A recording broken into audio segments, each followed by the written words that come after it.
विश्वानि देव सवितरुर्दुरितानि परासुव यद्भद्रं तन्नयासुव। ॐ शं नो मित्रः शं वरुणः शं नो भवत्वर्यमा शं न इन्द्रो बृहस्पतिः शं नो विष्णुरुक्रमः। ॐ तेजोसि तेजोमयधेहि ओजोसि ओजोमयधेहि असदोमा सद्गमय तमसोमा ज्योतिर्गमय मृत्योर्मामृतं गमय। ॐ जीवेम शरदा शतं शृणुयेम शरदा शतं पश्येम शरदा शतं मदीनाशां शरदा शतं। ॐ वेद प्रेमियों सुधी श्रोताओं, परम सौभाग्य का विषय है कि हम सब साक्षात परब्रह्म परमात्मा की वाणी ऋग्वेद के प्रथम मंडल के 80वें सूक्त की व्याख्या में प्रवेश करने जा रहे हैं। यह सूक्त जो है पंक्ति नामक छंद में निबद्ध है। मंत्र दृष्टा ऋषि गौतम रहुगण हैं और देवता इंद्र हैं। इस सूक्त में कुल 16 मंत्र हैं और सभी में पंक्ति छंद का प्रयोग हुआ है। सभी के देवता इंद्र हैं, मंत्र दृष्टा ऋषि गौतम रहुगण हैं।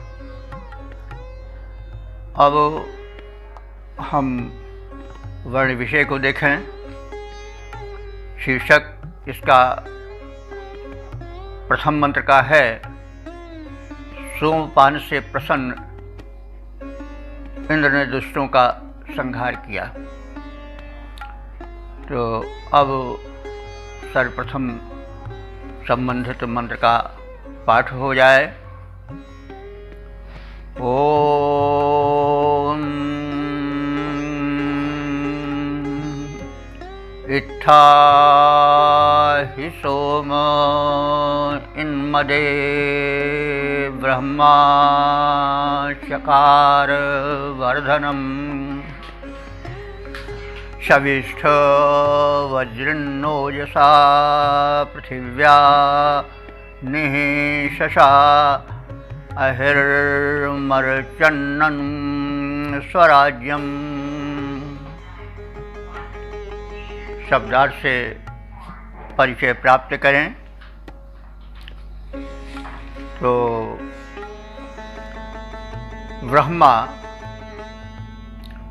ब्रह्मा का अर्थ है ज्ञानी,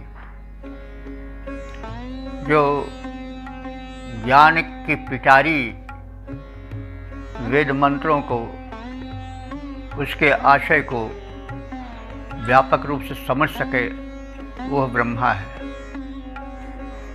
व्रीहि धातु से सब बना है, तो जो व्यापकता से वेदार्थ में प्रवेश कर सके वही ब्रह्मा है। ब्रह्मा शब्द वेदों में, खासतौर से ऋग्वेद में, उस अर्थ में नहीं प्रयुक्त है जिस अर्थ में आज लोग समझते हैं। ब्रह्मा तो सृष्टि का रचयिता रूप में सर्वत्र जाना जाता है, लेकिन ऋग्वेद में ब्रह्मा इस रूप में नहीं है, चतुर्मुख भी नहीं है। ये सब बाद में विकास के दौरान चीज़ें आई। तो ब्रह्मा का अर्थ है ज्ञानी, जो वेद मंत्रों के रहस्य का ज्ञाता हो वही ब्रह्मा है। ब्रह्मा यज्ञ कार्यों का निरीक्षण करता है। आज भी यज्ञ में ब्रह्मा होते हैं। तो इस तरह से हमें ब्रह्मा को उस चतुर्मुख ब्रह्मा से नहीं जोड़ना चाहिए, बल्कि वेदार्थ के गूढ़ रहस्य ज्ञाता ज्ञानी से ब्रह्मा का अर्थ लेना चाहिए। तो वेद मंत्रों के गूढ़ ज्ञाता ब्रह्मा ने, यानी एक पुरोधा विशेष ने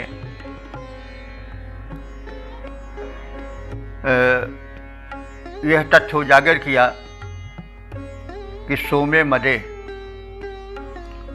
सोम के मद में, सोम एक औषधीय पदार्थ है, पेय, जो कि सोम नामक लता से कूट करके निकाला जाता था। यह परम ऊर्जाप्रद था। संभवतः ये कश्मीर के उधर लेह लद्दाख की पहाड़ियों में पाया जाने वाला कोई लता रूप में एक पौधा है। वैसे मूंजवान पर्वत पर इसकी उत्पत्ति बताई गई है। तो यह सोम रस इंद्र को अतीव प्रिय है, और वह सोम जब पान करता है तो उसके मदे, मद कहते हैं आनंद। वेद में मद शब्द विशुद्ध आनंद के लिए प्रयुक्त है। आज तो मद का अर्थ कुछ गिर गया है, लोग मद घमंड या ज़्यादा से ज़्यादा मद मदिरा की ओर चले जाते हैं सुन करके, लेकिन वेद में जो मद शब्द है वो शुद्ध आनंद के लिए प्रयुक्त है। तो इंद्र जब सोम का पान करता है तो आनंद से अभिभूत हो जाता है। अब एक बात हमें और ध्यान देना होगा कि सोम क्या है। इंद्र की प्रार्थना में सोम का कोई ऐसा मंत्र नहीं है जिसमें कथन न हो। प्रायः सभी मंत्रों में सोम आता है। तो सोम को हम केवल एक पेय पदार्थ से नहीं जोड़ सकते हैं। सोम से सौम्य है। सोम का अगर शब्दकोश में अर्थ देखा जाए तो अमृत भी है। तो आज जैसे हम जब अनुष्ठान करते हैं तो पंचामृत बनाते नहीं हैं, दही, दही, घृत और मेवा आदि डाल करके, शहद, मधु आदि डाल करके पंचामृत बनाते हैं और उससे देव का स्नान कराते हैं। उनको बड़ा प्रिय है। आज वही सत्यनारायण की कथा होती है तो वही सत्यनारायण रूप में है। रूप शक्ति एक ही है, उसके नाम बदल जाते हैं। तो यह सोम जो है वो इंद्र को बड़ा प्रिय है। तो इस सोम को हम केवल एक पेय पदार्थ तक ही सीमित करेंगे तो फिर अर्थ का रहस्योद्घाटन नहीं हो पाएगा। सोम से ही सौम्य बनता है, जो बड़ा नम्र, बहुत प्रिय पदार्थ या बहुत प्रिय भाव के लिए आता है, बड़ा सौम्य है। तो सोम से ही सौम्य बना है, इसका मतलब हुआ हम भक्त से कह सकते हैं। भगवान को भक्ति बड़ी प्यारी है। भगवान भक्त के बस में होते आए हैं। दुर्योधन घर मेवा त्यागे साग विदुर खाए, तो यह आज चल रहा है। तो भगवान भक्त के बस में होते आए, तो उन्हें भक्ति बड़ी प्रिय है। उन्हें मेवा मिष्ठान नहीं प्रिय है, भक्ति। तो हम अर्थ करें तो सोम का अर्थ भाव भरी भक्ति से ले सकते हैं। तो इंद्र जो है वह देवराज ही नहीं है। और एक बात और जान ले बंधु, अवधारणा स्पष्ट कर लें। जब तक देवता के स्वरूप की अवधारणा नहीं हुई तब तक मंत्र एक पहेली की तरह जान पड़ता है, फिर वो ठीक से हृदय में प्रवेश नहीं होता है। तो इंद्र वह शक्ति है जो ब्रह्मांड की सृष्टा शक्ति हो, सर्वोच्च शक्ति है। जब त्रिकालदर्शी ऋषियों ने देखा कि एक विराट ब्रह्मांड है और उसकी रचना है, उसमें एक व्यवस्था है, तो रचना है तो रचनाकार जरूर है। रचना स्वयं बताती है कि इसका कोई रचनाकार है, व्यवस्था स्वयं बताती है कि इसका कोई व्यवस्थापक है, विधान या नियम बताता है कि इसका कोई बनाने वाला जरूर है। तो जब ऋषि मेधा ने देखा सृष्टि को तो उसके पीछे उन्हें एक शक्ति समझ पड़ी और उस शक्ति को जो सबसे पहले नाम दिया गया वो इंद्र दिया गया।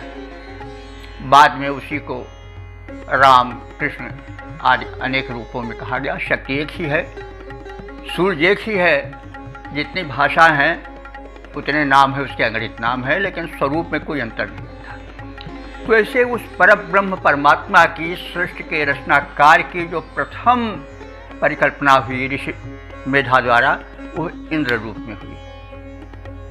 इंद्र का अर्थ होता है इंद्र, इद अथवा इंद्र, यह धातु है जो ऐश्वर्यवाची है। ऐश्वर्य ईश्वरत्व से ही बना है, ईश्वरत्व को है स्वामित्व। तो जो सृष्टि का स्वामित्व करता है, सबसे श्रेष्ठ उसका अधिपति है, अध्यक्ष है, वह कौन है? वह परब्रह्म परमात्मा है।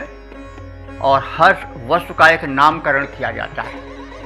तो जो प्रथम नामकरण हुआ उस परम शक्ति का, वह नामकरण हुआ इंद्र। तो इंद्र में अपूर्व शक्ति दिखाई गई है वेदों में, क्योंकि जब तक शक्ति नहीं रहेगी तब तक उस सत्ता की कोई महत्ता नहीं रह जाएगी। और इंद्र जो ऋग्वेद में वर्णित है वो बड़ा बलशाली है, बड़ा समर्थ है, उसकी गति को कोई रोक नहीं सकता है, सर्वोच्च सत्ता है। पुराणों में परिवर्तन समय के साथ होता गया। इंद्र का एक प्रारूप विलासी रूप आया। ऋग्वेद में इंद्र की सवारी घोड़ा बताया गया, अश्व हमेशा, घोड़ा वीर लोग चलते नहीं, तन कर बैठते हैं। लेकिन बाद में पौराणिक विकास में उसकी सवारी हाथी बताई गई है, रावत। पुराणों में घोड़े पर चढ़ा हुआ इंद्र नहीं दिखाया जाता, क्योंकि हमने इस पर काफ़ी प्रकाश डाला है। आप पीछे प्रकरणों को देखें तो इंद्र कैसे आया, पुराणों में किस रूप में आया, आज के हमने काफ़ी विस्तार के साथ पिछले एपिसोड्स में चर्चा की है। तो जो इंद्र पुराणों में वर्णित है, उस इंद्र में और इस इंद्र में ज़मीन आसमान का अंतर है। बल्कि आजकल सीरियल में जो इंद्र दिखाया जाता है उसको देख करके तरस आती है। तो बिल्कुल लंपट, बिल्कुल शक्तिहीन, जो देखो वही चार धक्का लगा रहा है। तो वेद पढ़िए तो उसके बाद उस इंद्र को देख करके तरस आती है। जबकि ऋग्वेद का इंद्र इतना सशक्त है कि उसके सामने कोई टिकने वाला नहीं है, सारी अवरोधक शक्तियाँ उससे दूर भागती हैं। तो हम इंद्र के इस स्वरूप को समझें। इंद्र के साथ कुछ चीज़ें जुड़ी हुई हैं, जैसे सोम रस जुड़ा हुआ है। सोम को हमने बता दिया कि भक्ति रस का प्रतीक है और भक्त से भगवान प्रसन्न होते हैं। वो तो ऐश्वर्यवान हैं, उनको कोई कमी तो है नहीं, उनको भक्ति चाहिए, भाव चाहिए, भाव, भगवान भाव के भूखे होते हैं। अच्छा, दूसरी चीज़, इंद्र के साथ वज्र जुड़ा हुआ है।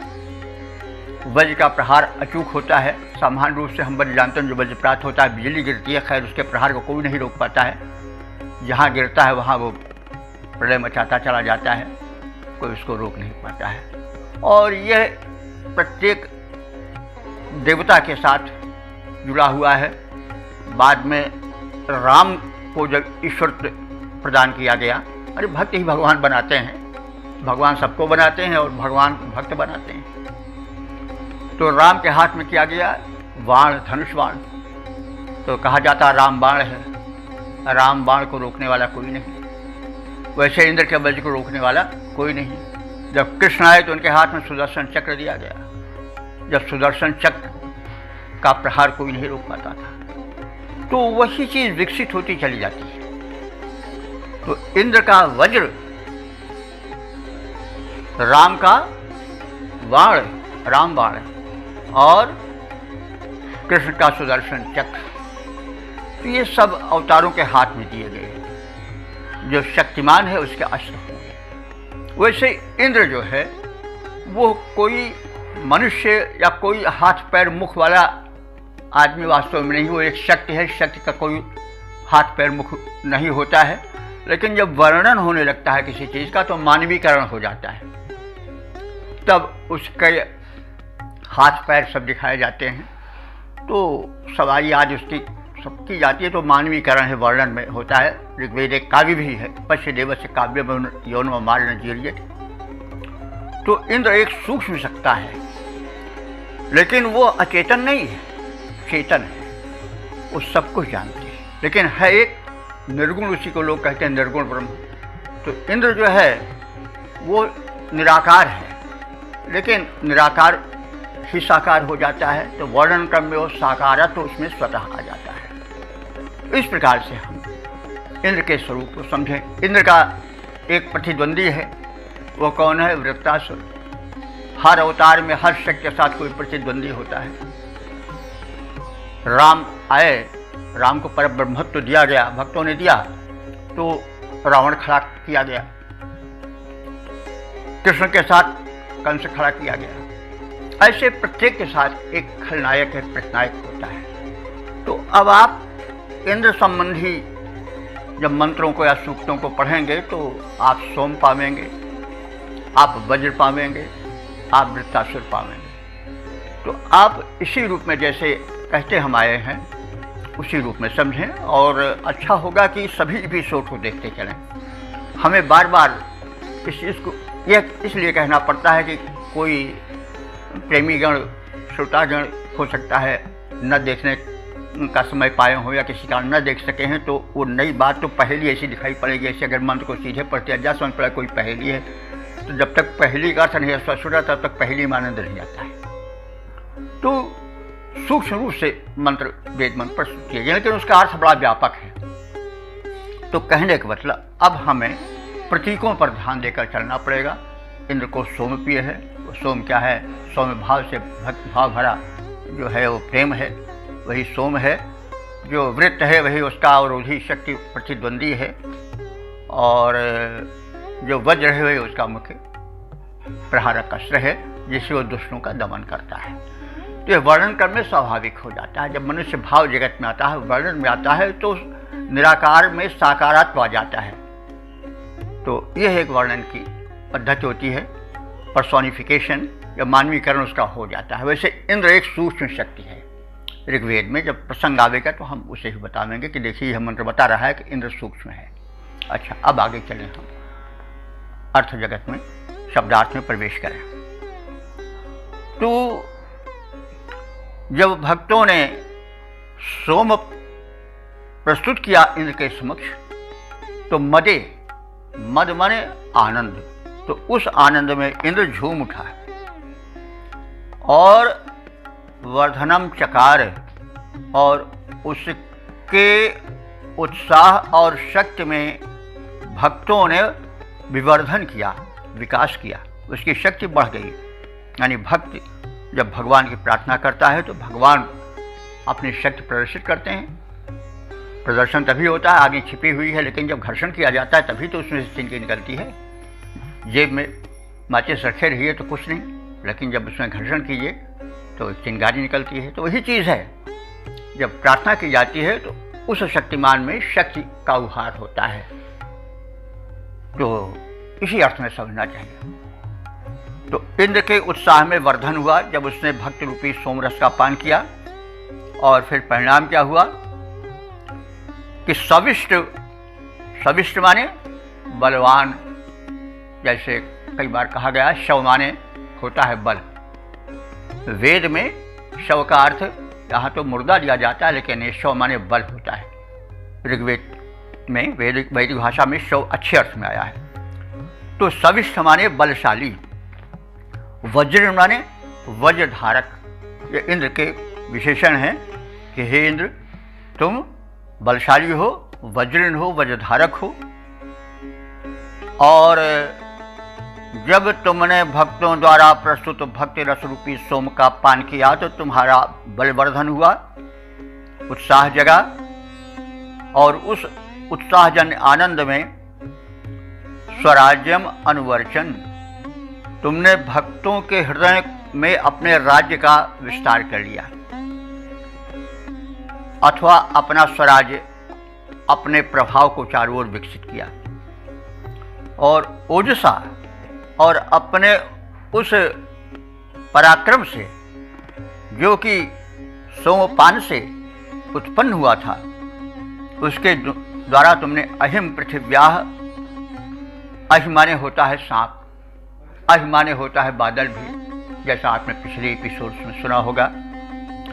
तो यहाँ पर अहि से अगर हम दुष्टों का अर्थ लें, जैसे कहते हैं बड़ा सांप है तो बड़ा दुष्ट है, दुष्ट को सर्प से तुलना की जाती है।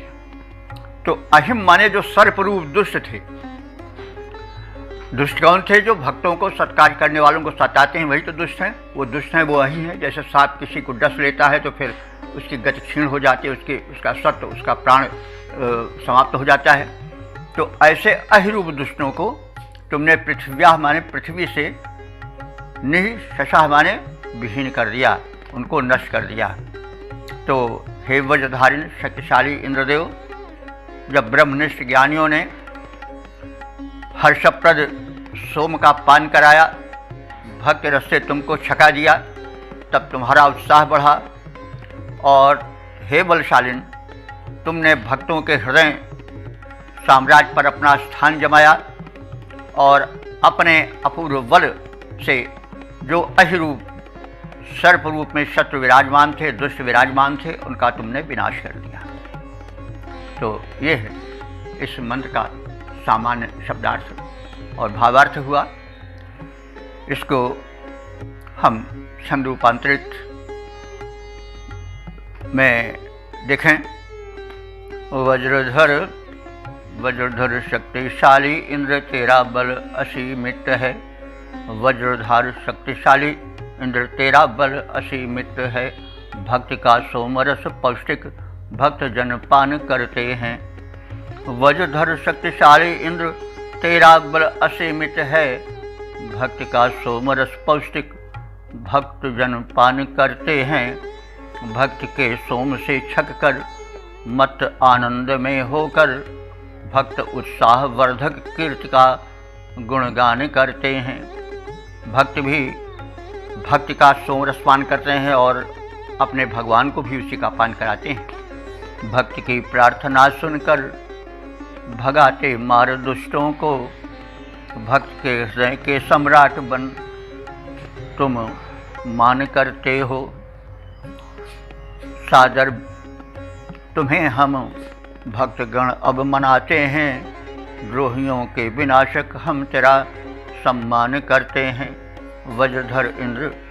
वज्रधर शक्तिशाली इंद्र तेरा बल अपरिमित है। भक्त का सोमरस पौष्टिक भक्त जन पान करते हैं और पान कराते हैं। तो इस प्रकार से हमने इस प्रथम मंत्र के अर्थ और व्याख्या का संक्षिप्त परिज्ञान प्राप्त किया। ओम वेद प्रेमियों, सुधी श्रोताओं, संप्रति हम सब ऋग्वेद के प्रथम मंडल के 80वें सूक्त के दूसरे मंत्र की व्याख्या में प्रवेश करने जा रहे हैं। यह मंत्र पंक्ति नामक छंद में निबद्ध है। मंत्र दृष्टा ऋषि गौतम राहुगण हैं और देवता इंद्र हैं। इस मंत्र का शीर्षक होगा सोमरस रूपी भक्त से इंद्र आराधकों का संकट मिटा देते हैं। अब संबंधित मंत्र का सर्वप्रथम पाठ हो जाए। ओम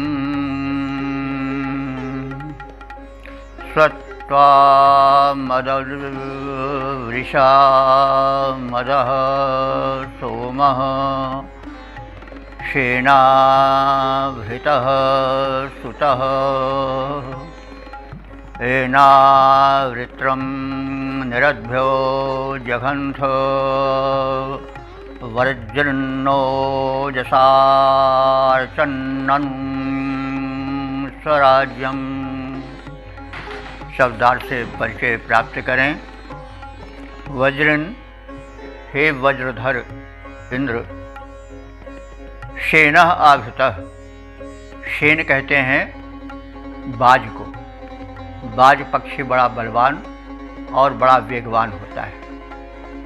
तो शेन यहाँ पर गति के अर्थ में प्रयोग किया गया है कि जिस प्रकार से शेन बड़ी तीव्रता से रास्ता तय करता है, उसी तीव्रता से आवृतः, आवृतः माने लाया गया है।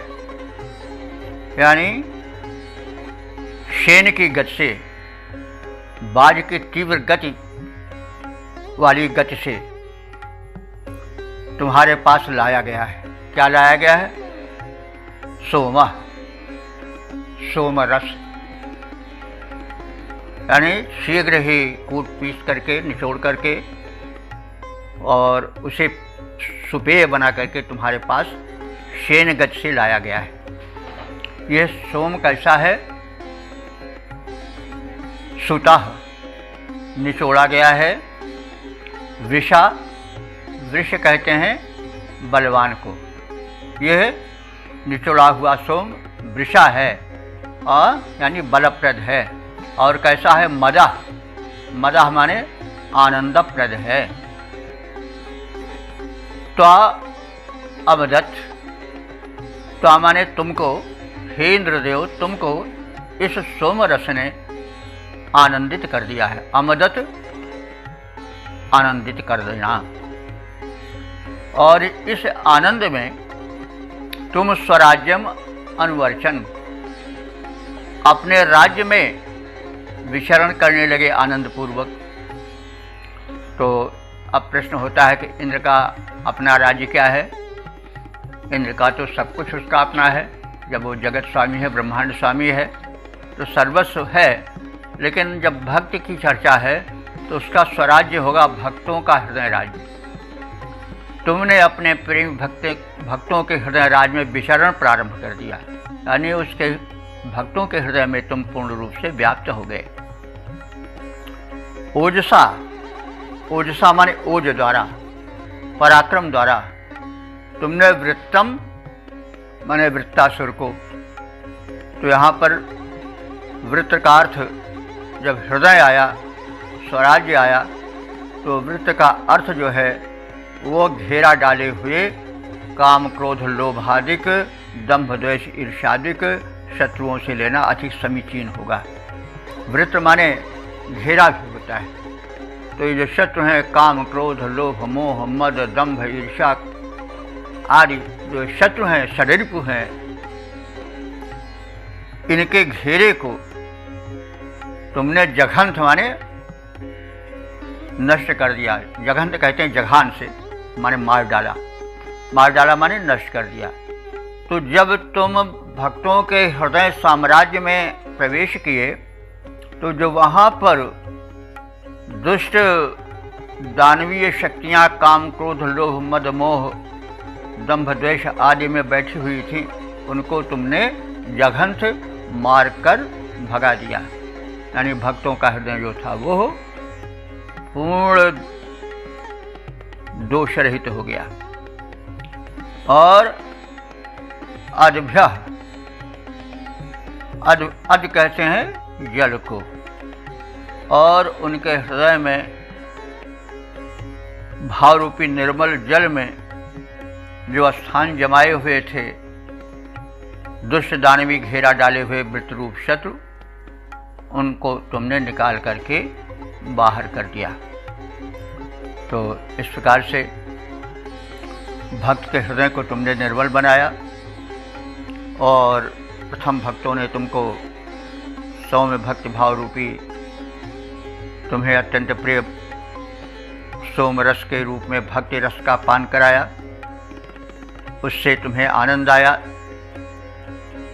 तुम्हें उत्साह बढ़ा और तुमने भक्तों के हृदय पर अपना स्थान जमाया। वही तुम्हारा स्वराज्य है, उसमें तुम विचरण करने लगे। और फिर जब तुम दिल में आ गए भक्तों के, तो जो डेरा जमाए हुए थे वृत्तासुर के रूप में दुर्वृत्तियाँ, द्वेष, दुर्गुण, काम, क्रोध, लोभ, मद, मोह, दंभ आदि वे सब तुम्हारे द्वारा मार भगाए गए और भक्तों का हृदय पवित्र हो गया। भक्ति भाव के निर्मल जल उसमें लहराने लगे और उसमें तुम डुबकियाँ लगाने लगे। तो इसके पद रूपांतरण को देख लें। सोमरस पौष्टिक यतीव प्रिय तुम्हें इंद्र, सोमरस पौष्टिक यतीव प्रिय तुम्हें इंद्र, तीव्र गति से तुम्हारे हेतु लाया गया देव। तुमने रसायन का पान किया हर्षित हो, बड़ा बल उत्साह उससे बढ़ाया गया देव। घेरा डाले पड़ा था दुर्वृत्त वृत्त नीररोधी, वज्राहत तेरे द्वारा है हटाया गया देव। तुमने समादर स्वराज्य को दिया है देव, देव शक्तियों का बल है बढ़ाया गया देव, देव शक्तियों का बल है बढ़ाया गया देव। ओम ओम। वेद प्रेमियों, सुधी श्रोताओं, संप्रति हम सब ऋग्वेद के प्रथम मंडल के 80वें सूक्त के तीसरे मंत्र की व्याख्या में प्रवेश करने जा रहे हैं। यह मंत्र जो है वो पंक्ति नामक छंद में निबद्ध है। मंत्र दृष्टा ऋषि हैं गौतम, राहुगण और देवता हैं इंद्र। मंत्र का शीर्षक है उपासकों के संकटहारी इंद्रदेव। अब हम सब सर्वप्रथम मंत्र का पाठ करेंगे। ओम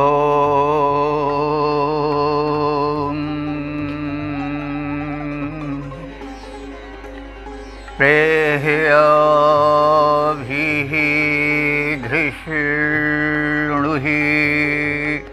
न ते वज्रो नियंसते इंद्र नृमणं हिते शवो हनो वृत्रं जया अपोचन्ननु स्वराज्यम। शब्दार्थ से परिचित हो लें। इंद्र, हे सर्वस्वामिन समर्थ इंद्र देवता, आज से अनुरोध है कि प्रमाणे प्रकृष्टेण गच्छ। कहाँ पर? शत्रुणाम सम्मुखम, शत्रुओं के समक्ष। शत्रु कौन है? वृत्तासुर आदि। और इधर जो भक्तों के हृदय में घेरा डाले काम क्रोध आदि हैं, ये भी शत्रु ही हैं। तो जो भक्त के शत्रु होते हैं वही भगवान के भी शत्रु होते हैं। भगवान तो निष्प्रिय हैं, उनके न कोई शत्रु है न मित्र है। जो व्यवस्था में सदाचारियों के मार्ग में बाधा डालते हैं वही भगवान के शत्रु हो जाते हैं। तो यही हे इंद्रदेव, हे सर्वस्वामिन, तुम पूर्ण रूप से अच्छी प्रकार से जो शत्रु हैं उनके समक्ष आ जाओ और अभी ही, अभी माने चारों ओर से उनको घेर लो।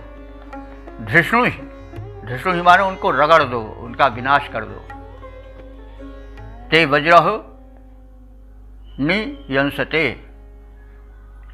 हे इंद्र ते वज्र, तेरा प्रहारक जो अस्त्र वज्र है वह निशंसते, वो कभी जो है नियंसते, कभी वो अवरुद्ध नहीं किया जा सकता है, यानी उसका प्रहार अचूक है, अमोघ है।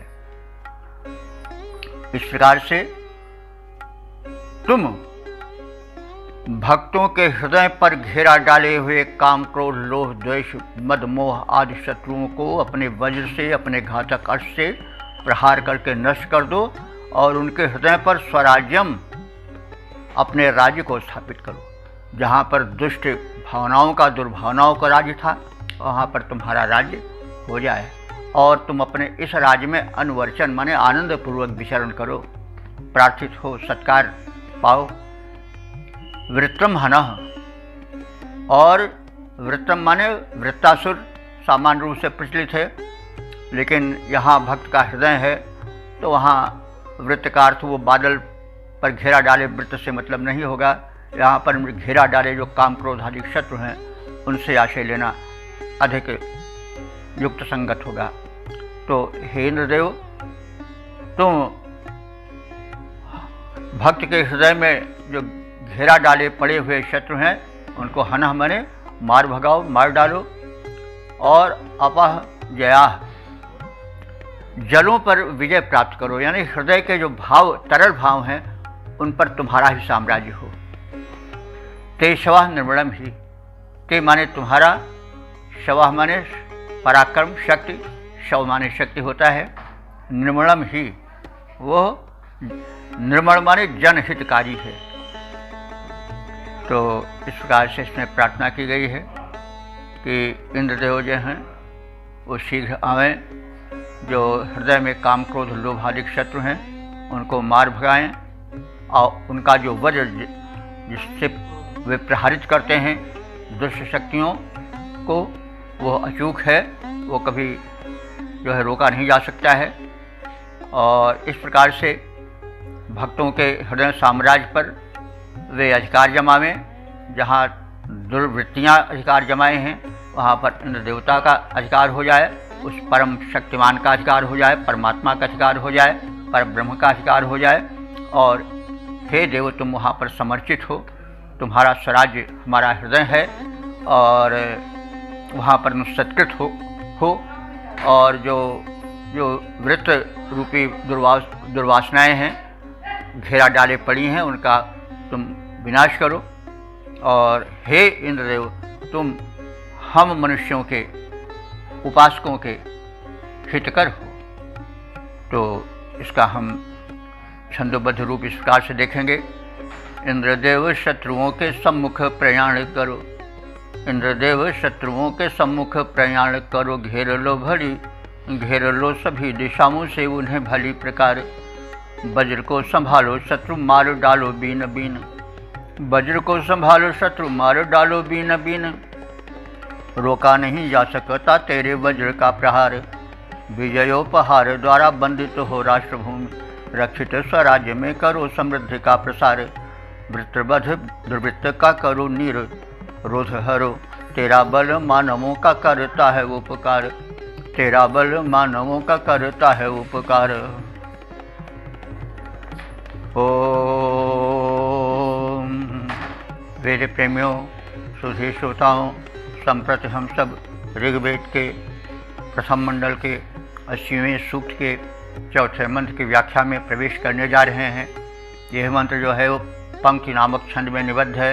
मंत्र दृष्टा ऋषि हैं गौतम, राहुगण देवता हैं इंद्रदेव, और शीर्षक है दुष्टों के संहारक इंद्रदेव भक्तों का उद्धार करें। अब संबंधित मंत्र का पाठ हो जाए। ओम।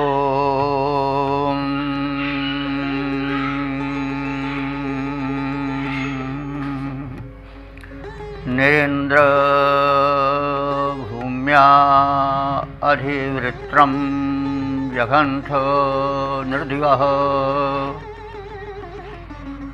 सृजा मरुत्वतीरव जीवधन्या, इमा अपोर्चन्ननु स्वराज्यम। शब्दार्थ से परिचय प्राप्त करें। इंद्र, हे ऐश्वर्यवान देव इंद्र, सोमराज्यम अनुवर्चन, तुम भक्तों के हृदय रूपी अपने साम्राज्य में विचरण करो। और भूम्या अधि, और उनके उस हृदय की भावभूमि पर विराजो। दिवह, दिवह माने स्वर्गलोक। यहाँ यदि हम हृदय को बतावें अंतरिक्ष लोक, तो मस्तिष्क को हम स्वर्गलोक कह सकते हैं। तो दिल और दिमाग दो चीज़ें मुख्य होती हैं। तो भगवान हमारे दिल में भक्ति भाव रूप में विराजें और हमारे मस्तिष्क में जो विचार का अधिष्ठान है, केंद्र है, वहाँ पर वे ज्ञान रूप में विराजें। यह कहने का तात्पर्य है कि तुम हमारे हृदय की भावभूमि पर विराजो, और दिवह माने हमारे दिलोक यानी मस्तिष्क जगत में, विचार जगत में भी तुम ज्ञान रूप में प्रसरित हो जाओ। वृत्रम निह जघंत, और वहाँ से जो वृत्त हैं, जो घेरा डाले हुए काम क्रोध लोभ आदि शत्रु हैं, उनको जघंत, निह निह जघंत माने उनको बीन बीन कर मारो, एक भी न बचने पावे। और इमाह मरुत्वती, ये जो मरुतगण हैं, जो तुम्हारे सेनापति हैं, उनका भी सहयोग लो। अब यहाँ पर हम चाहें तो मरुत को, पवन को प्राणायाम से जोड़ सकते हैं। तो हमारे हृदय में प्राणायाम की शक्ति जगाओ। उनकी सहायता से भी हमारे इस शरीर को, हृदय को, जो तुम्हारा राष्ट्र बन चुका है, जो तुम्हारा निवास स्थान, तुम्हारा राज्य बन चुका है, उसको सशक्त बनाओ। और उनमें इन मरुद गणों का यानी प्राणायाम में से संबंधित जो प्राणवायु हैं, पंच प्राण हैं, प्राणापान समान व्यान उदान, उनकी भी सहायता लो और हमारे इस हृदय प्रदेश को निर्मल और सशक्त बनाओ और वहाँ पर विराजमान हो जाओ। और फिर क्या करें आप? अपह जीव धन्या अपह, जीवन को धन्य कर देने वाले जल का यानी भक्ति रूपी जल का अनवरुद्ध न रोका जा सकने वाला प्रवाह प्रवाहित कर दो और इस प्रकार से हमारे जीवन को धन्य बनाओ। तो हे इंद्रदेव, अपने भक्त के हृदय रूपी राज्य में तुम प्रतिष्ठित हो, वहाँ पर विचरण करो, वहाँ पर तुम्हारी समर्चना हो और तुम भूलोक और अंतरिक्ष लोक यानी भक्त के हृदय पर और मस्तिष्क पर, दिलोक पर, दोनों पर तुम्हारा अधिकार हो जाए। तुम भक्ति रूप में भी हृदय में विराजमान रहो और ज्ञान रूप में तुम मस्तिष्क पर विराजमान हो और शत्रु को समूल नष्ट करो। जो घेरा डाले हुए वृत्त रूप में पड़े हुए हैं, काम क्रोध लोभ आदि, उनको बिल्कुल नष्ट कर दो। और इस प्रकार से आप हमारे हृदय प्रदेश पर, हमारे शरीर पर अपना प्रसार करके, अपनी कृपा को भेज करके और उसमें आप मरुदगणों को भी प्रोत्साहित करो। प्राणायामी शक्ति हम में जगे और हमारा पूर्ण रूप से कल्याण हो। तो इस प्रकार से संक्षिप्त शब्दार्थ भावार्थ जानने के पश्चात अब इसके पद रूपांतरण पर ध्यान दें। घराक्षरी छंद में है यह। इंद्रदेव स्वराज्य की करो सुप्रतिष्ठा और, इंद्रदेव स्वराज्य की करो सुप्रतिष्ठा और, पूर्णतया शत्रुदल बाधक उजाड़ दो। राष्ट्र की स्वराज्य की समर्चना करो प्रवीर, मूल शत्रु का समूल देश से उखाड़ दो। अंतरिक्ष भूमि दोनों में लथाड़ो शत्रुदल, अंतरिक्ष भूमि दोनों में लथाड़ो शत्रुदल। पनप सके न फिर उनको लथाड़ दो। मित्र मरुतों से मिल जीवन के रोध रोको, मित्र मरुतों से मिल जीवन के रोध रोको। वृष्टि जल धार वीर भूमि पे उतार दो, वृष्टि जल धार वीर भूमि पे उतार दो। ओम। वेद प्रेमियों, सुधी श्रोताओं, संप्रति हम सब ऋग्वेद के प्रथम मंडल के 80वें सूक्त के 5वें मंत्र की व्याख्या में प्रवेश करने जा रहे हैं। यह मंत्र पंक्ति नामक छंद में निबद्ध है मंत्रदृष्टा ऋषि हैं गौतम राहुगण और देवता हैं इंद्र, तथा इस मंत्र का शीर्षक है भक्तोद्धारक इंद्र। अब सर्वप्रथम वेद मंत्र का पाठ हो जाए। ओम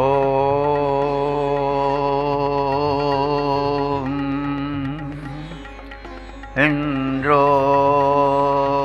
वृत्रस्य दोधतः सानुं वज्रेण हीडितः अभिक्राम्यावजिघ्नते पः सर्माय चोदयन्नर्चन्ननुं स्वराज्यम्। शब्दार्थ से परिचय प्राप्त करें।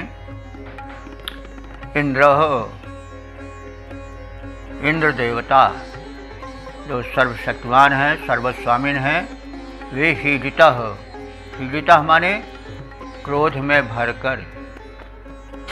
क्रोध में क्यों भर गए? क्योंकि वृत्तासुर ने जलावरोध कर लिया था। तो वृत्त का दो रूप है, एक तो वो वर्षा का स्वामी है, जल ही जीवन है, वर्षा ही पर स्थावर जंगम सचराचर का जीवन आधारित रहता है। और वृत्त वह विरोधी शक्ति है जो बादलों में बैठ करके उनमें भरे हुए जल को बरसने से रोकता है। तो जो प्राणियों का उसके द्वारा रचे हुए सृष्टि का कष्ट पहुंचाने वाला तत्व है, विरोधी तत्व है, वह इंद्र का भी विरोधी है। जो जन का विरोधी है, जो भक्त का विरोधी है, वही भगवान का भी विरोधी है। तो ऐसे इंद्र उस जलावरोधी अथवा भक्तों के हृदय पर काम, क्रोध आदि, लोभ, मोह, मद आदि, द्वेष आदि, ईर्ष्या आदि जो घेरा डाले वृत्त असुर के रूप में पड़े हुए थे, राक्षस रूप, उनको देखकर इंद्र रुद्ध हुआ कि उसका उपासक भक्त त्रस्त है इन घेरा डाले दुर्वृत्तियों वृत्तासुरों से। तो इंद्र ही जीता है। ऐसी स्थिति में जो वह सर्वस्वामीन भक्त संरक्षक इंद्र है, वह क्रोध में भर गया और दोधतः वृत्रस्य सानुम, और उस दोधतः माने प्रजा को, भक्तों को कंपित करने वाले वृत्तासुर के सानुम माने चोटी पर यानी ठुड्डी पर वज्र से प्रहार किया। और फल क्या हुआ कि समीप अपह, समीप माने जो जल रुका था वह अब बहने के निकट आ गया। और इस प्रकार से चोदयन माने प्रेरित करते हुए जल को प्रवाह के लिए इंद्र ने प्रेरित किया। भक्ति भाव रूप में हम इसे देखें तो कह सकते हैं कि भक्त के हृदय में जो काम, क्रोध, लोभ आदि डेरा डाले हुए पड़े थे, भक्त उनसे संतुष्ट था। उपासक की इस व्यथा को मिटाने के लिए इंद्र ने कोप किया और उस शत्रु वृत्तासुर के ठुड्डी पर प्रहार किया, यानी घनघोर प्रहार किया उसके मरों पर। और जो रुका हुआ जलधार था, यानी जो भक्त के प्रवाह में अवरोधक तत्व था, उसको नष्ट किया और इस प्रकार से भक्त का कल्याण किया। तो इंद्र जो है सर्वशक्तिमान है, भक्त का कल्याण करता है। ऋषि ने यह विचार व्यक्त किया और हमें उस पर विश्वास करके उसकी उपासना करना चाहिए और उसके बल पर निश्चिंत रहना चाहिए, यह संदेश दिया। अब हम इसके छंदोबद्ध प्रारूप को देख लें। देखा इंद्र ने कि वृत्त शत्रु जल रोके खड़ा, कष्टित प्रजा में मचा बड़ा हाहाकार है। राष्ट्र की समर्चना में लीन इंद्र रुष्ट हुआ, दुष्ट के विरुद्ध हुआ क्रोध का प्रसार है। प्रजा को रुलाने वाले वृत्तासुर ठुड्डी पर किया वज्र द्वारा बड़े जोर से प्रहार है। तब अवरुद्ध जल का प्रवाह मुक्त हुआ, भूमि पर बह चला वन निरोधार है। भूमि पर बह चला वन निरोधार है।